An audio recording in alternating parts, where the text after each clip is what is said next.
Laura, thanks very much. What I'd like to do is just give you a chance just to tell me what you remember about the early stages, because I think I've got down here, those early comments by the teacher right back in double naught, isn't that right? That's correct, yeah. Yeah.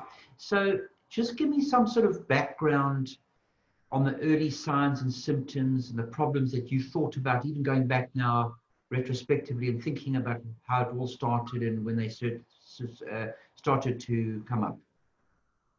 Okay. You know, hindsight's a beautiful thing. If I look back now, I can see probably signs even earlier than that, knowing what I know now. Had I known then, perhaps our journey might not have been quite so difficult. But I would say we were first alerted to the fact is when he first started school at 3.5. His teacher picked up he was a little behind with coloring, cutting, very loath to sit at the table and do any kind of fine motor skills work. He loved to play outside. He embraced the school, but he didn't enjoy doing the puzzles and the sort of learning based work. And the following year was grade double naught. And it was then that the head of the preschool, who's an educational psychologist, met with me. And she said, look, she thinks there's an issue here. She can't really put her finger on what it is, but it might be an idea to have him seen by an occupational therapist. At that stage, I was still very much arms crossed. Boys, boys, he loves to play outside. Let him be a kid. It'll all be fine. So that was kind of my view. Again, in hindsight, perhaps I should have listened, but I didn't. I just thought, well, he started preschool later than the other kids. Just give him a chance. He'll be fine. So then we went into grade R, and luckily he had just the most incredible teacher in grade R. And she came to us and said, look, I really would suggest an occupational therapy assessment because he's so willing and he's so good orally, but we're not getting anything down on the paper. It's just not happening. So we did. And that's how this all started. But the occupational therapist was more going along the visual dyspraxia lines rather than there being an underlying issue of ADD. And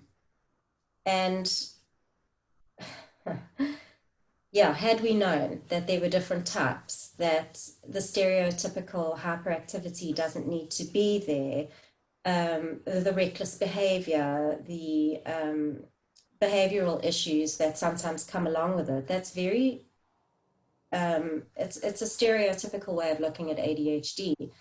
And we didn't know any better. So we thought, well, it can't be because he doesn't display any of those behaviors. He's willing, he's a fairly quiet child, very compliant, but he's just got this issue. After a year of occupational therapy, we weren't seeing any progress.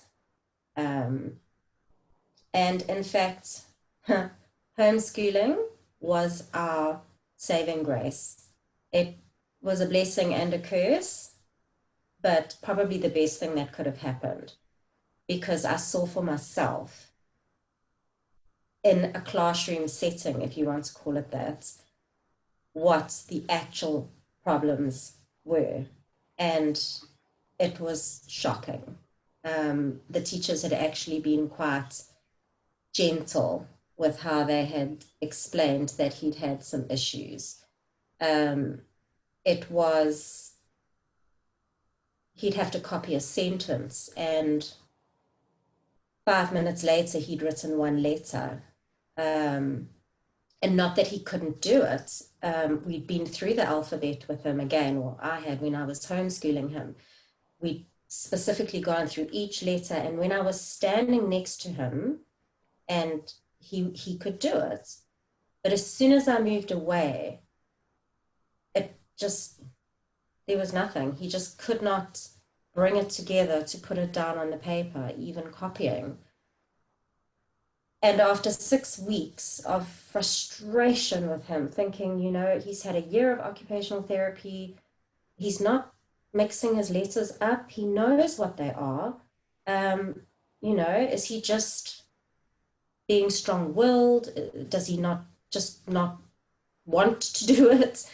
It was incredibly frustrating. And again, not knowing that there could be this kind of underlying learning disability, it became much more frustrating, and the empathy kind of started to wane for what was happening. And again, in grade 1, he had the most phenomenal teacher.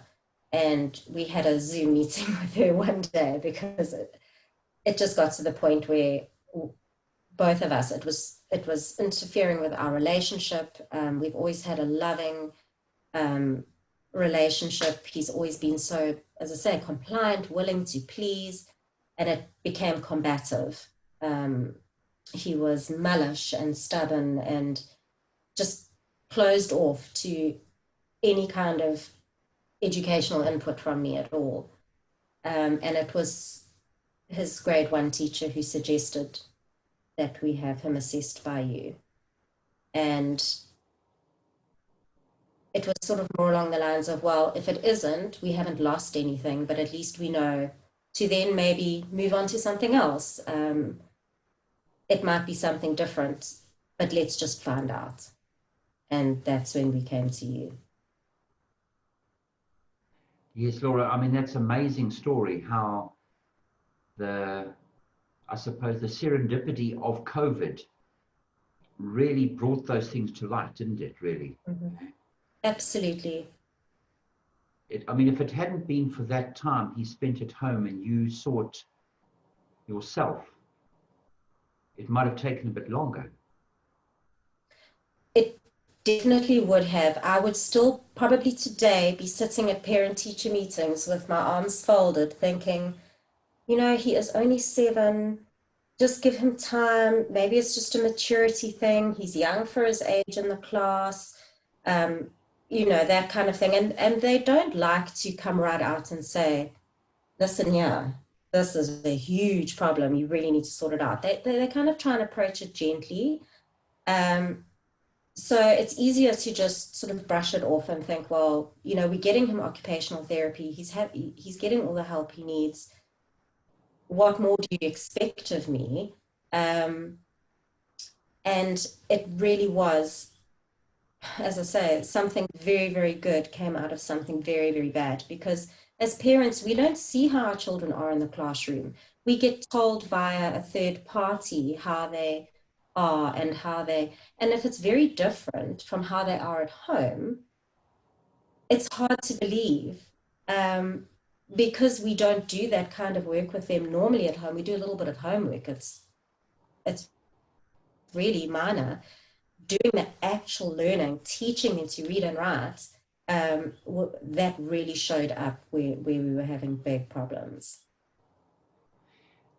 Laura, do you think that he was, if you go back even before he started school, that there were early signs right from an early age that there were some challenges? Yes, definitely. Again, with the benefit of hindsight now, he was quite a fussy baby.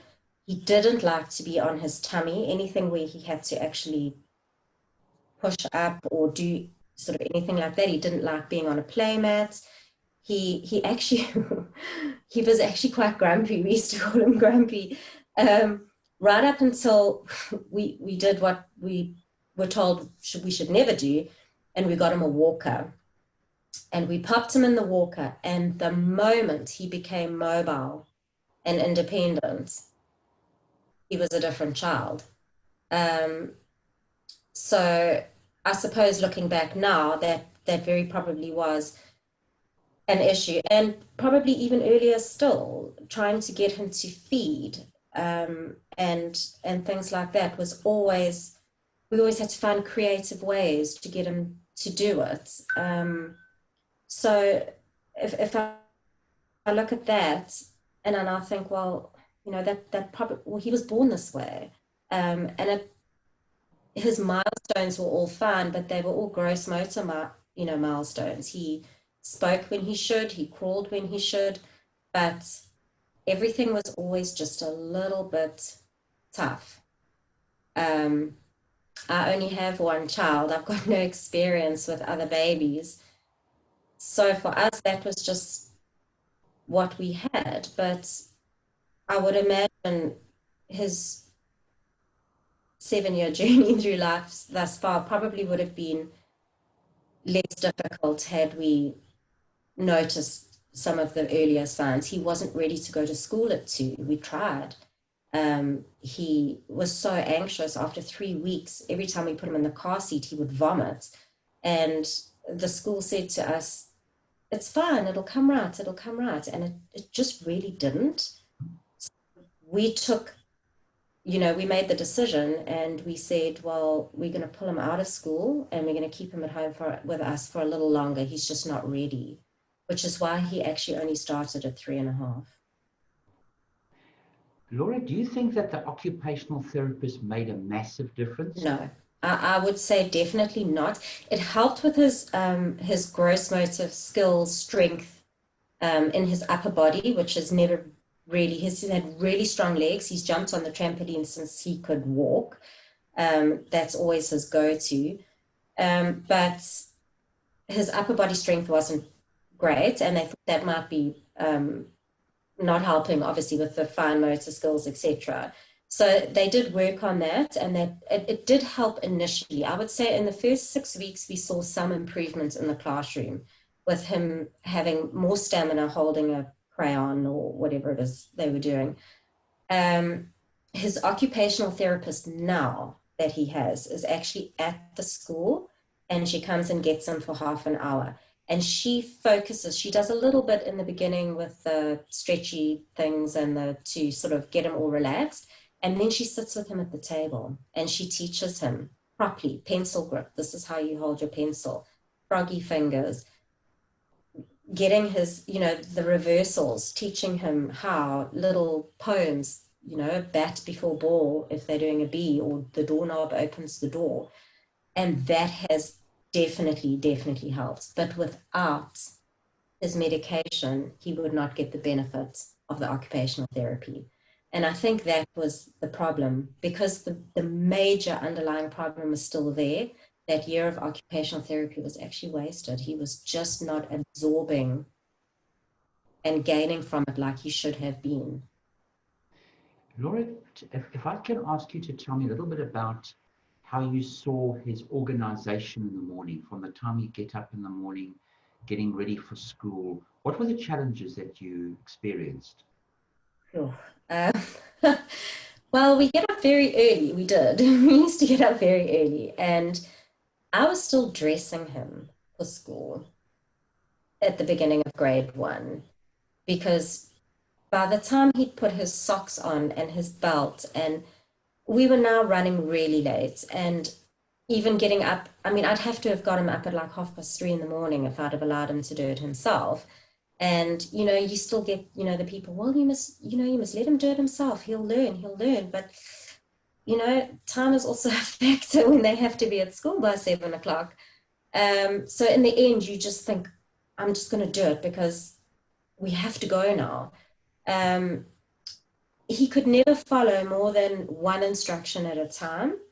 Any more than that, and it would be lost in translation. And even then I'd say, right, get up, have a wee, and come down to the dining room.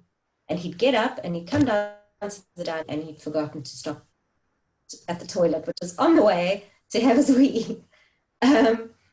So it was very challenging. And obviously eating has always been a bit of a difficulty with Alex. So trying to get some sort of protein into him before school it just took so long, and I'd have to keep saying, chew, swallow, don't forget to eat. And this would be the repertoire every single morning. In fact, he very kindly notified his grade 1 teacher that I'm quite a nag in the mornings. But without that, we would still be sitting at home at 9 o'clock. So it didn't start the day on a good note. You know, you try not to have frustration or bad feelings before school, especially because then the whole day just goes wrong.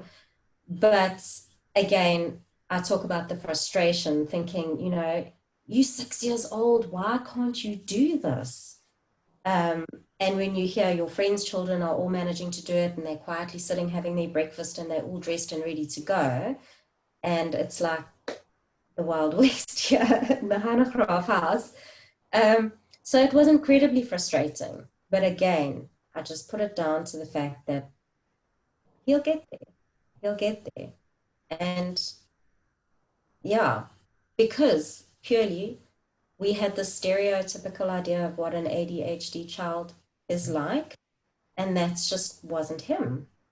So we got the experts report, the occupational therapist's report, and we thought, well, we just got to go with it.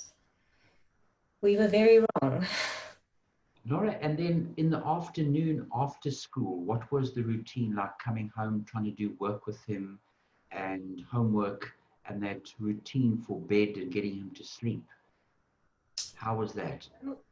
Homework was always a challenge, but not as much as the homeschooling because it's a lot less. And his reading has always been very good. Um, the writing part of the homework was always quite challenging. And he would often say to me, well, how much more do we have to do? How much more do we have to do? And you know, it wasn't a lot, but he'd be worrying about the volume before we'd even started the homework. But he would come home from school. We'd have half an hour for him to have a snack, and something to drink. And then I would try and get the homework done as soon as possible. Because the later it gets, the worse it is. On sport days where they do sport, they only get home at 2. Then after half an hour, and then 2:30 trying to start, he's been up since 6. We were struggling to get much out of him at all. And actually, the homework wasn't really benefiting. He wasn't learning anything by the homework. It was just a repetitive thing to just get it done. And then once that was done, literally the whole afternoon would be spent jumping on the trampoline or running around the garden. Or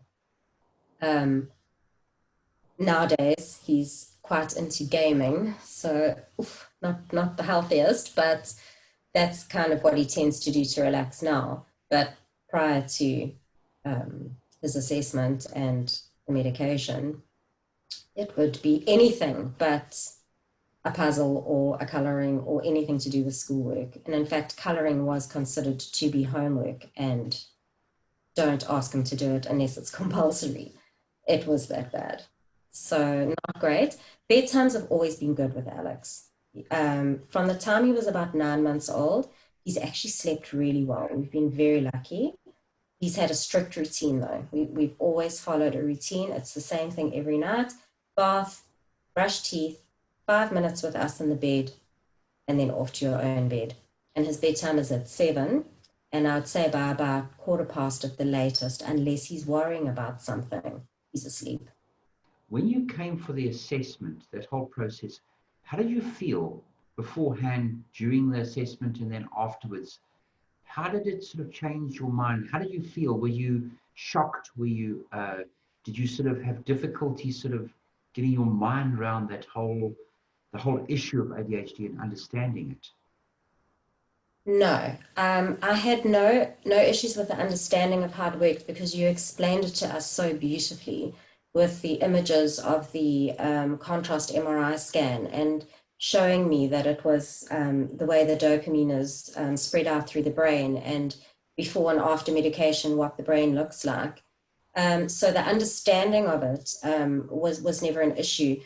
My initial feeling after his diagnosis and throughout the assessment was actually relief that something could be seen that was actually causing a problem, and that this wasn't behavioral or a lack of capacity, but absolute relief that somebody else can see that there's a problem here, but you know how to fix it. So that was my initial feeling. nobody wants their child to have a learning difficulty. Nobody wants a diagnosis like that. But when you've struggled for as long as we've struggled, it was a relief to know that we could do something to help him instead of continuing to do the same thing with the same results.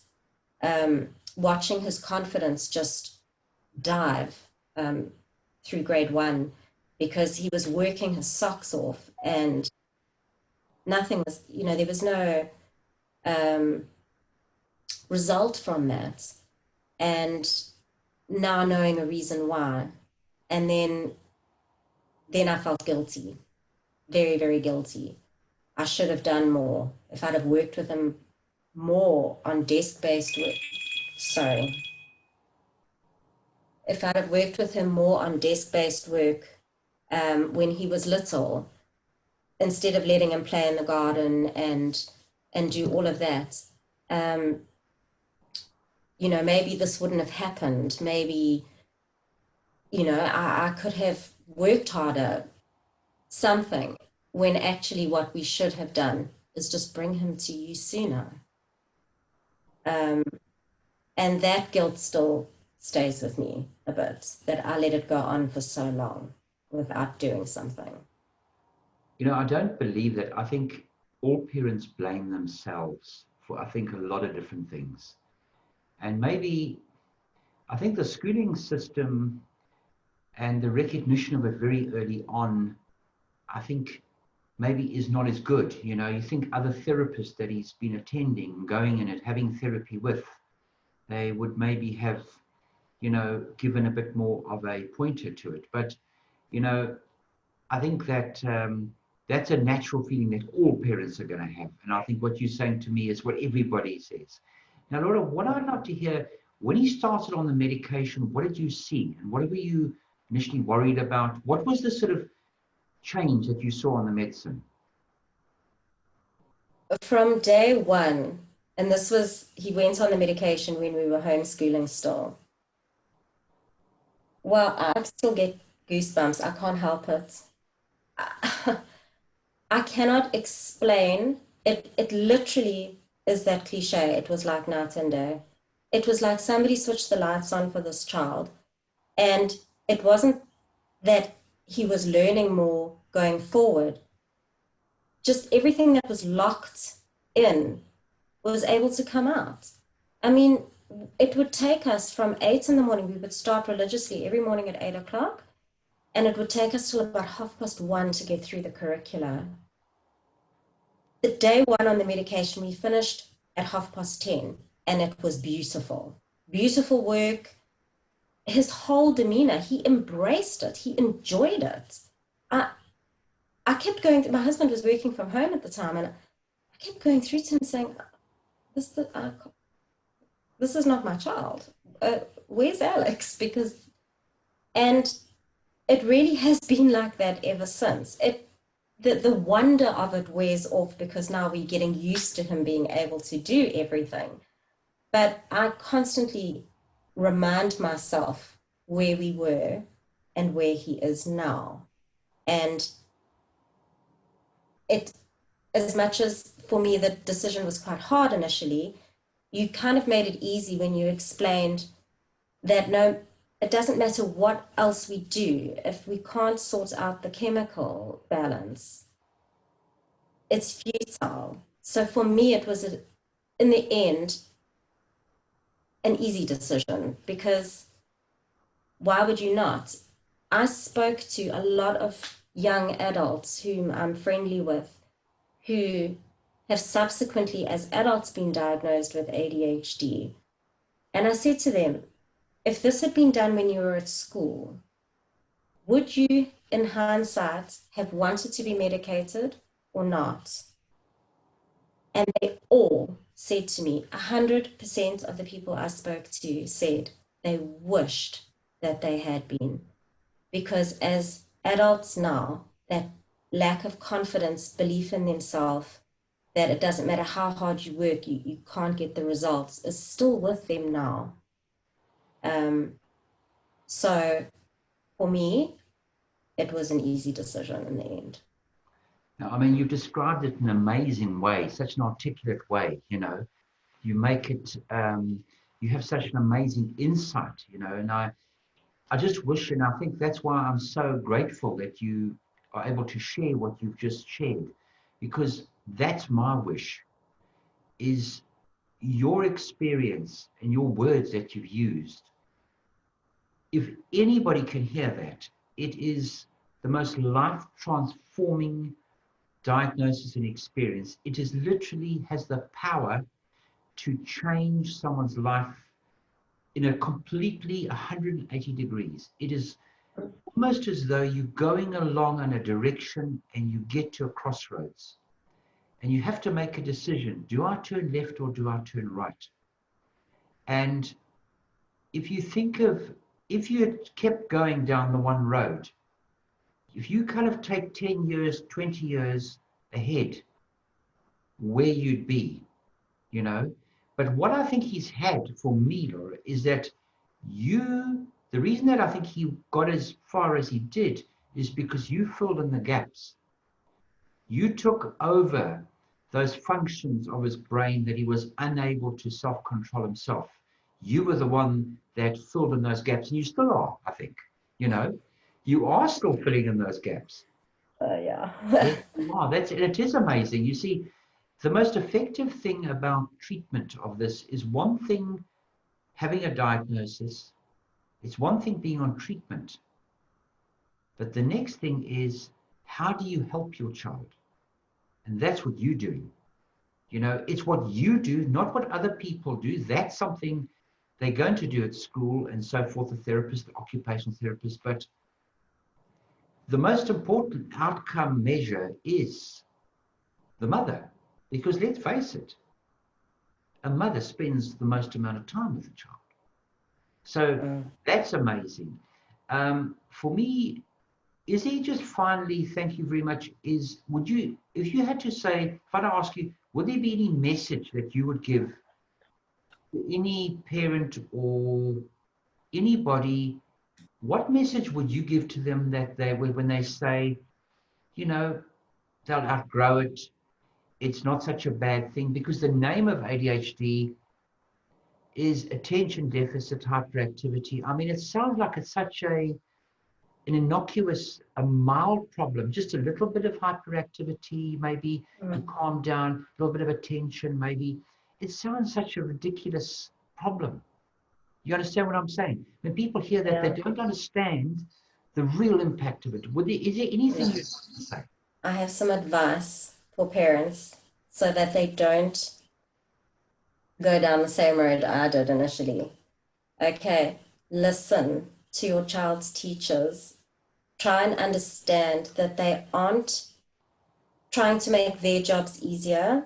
They are trained to see red flags. And as soon as they say the word red flag, we put our backs up and we shy away from it. I wish I had listened sooner. Again, the mindset, he's only little, he'll grow out of it. And some children do, I'm sure, but those children don't have ADHD. You don't grow out of that. It's always going to be that ogre in the room. And when I see how it's changed Alex's life, how he's confident, he loves school, he loves learning. If it's suggested that your child goes for an assessment, take them. There's no shame in that. Just take them, even if it's just to rule it out. If it's not that, have them seen by somebody else. Have them seen by a specialist. Don't just take them to your GP and say, we think, the teacher said he needs to. They need to come to you, because with all the experience, that's what you're looking for. You know how to spot it. You know how to explain it to a parent properly, so that we don't all sit here thinking, oh, it's just a pill to make our child easier to manage. It's, if you had diabetes, you would take insulin, and this is this is a similar thing. It's not just going to, can't just walk it off. It's not going to heal itself. And yeah, just don't get roped into the mindset that your child has to be hyperactive or reckless or misbehaved to have ADHD. That is, if I could do anything now, I would create an awareness campaign that that is not the case. Because I think of the children that are out there that are not even brought for assessment because their parents thought exactly as I did. He's not showing any of the signs. But if you don't know what the signs of all types of ADHD are, you don't know if they are or not. And lastly, advocate for your child. Go to the teachers every year at the beginning of the year, explain their personalities, their quirks, their issues. They might be a little slow, but it's because they are trying to do it properly rather than rushing through and making it untidy.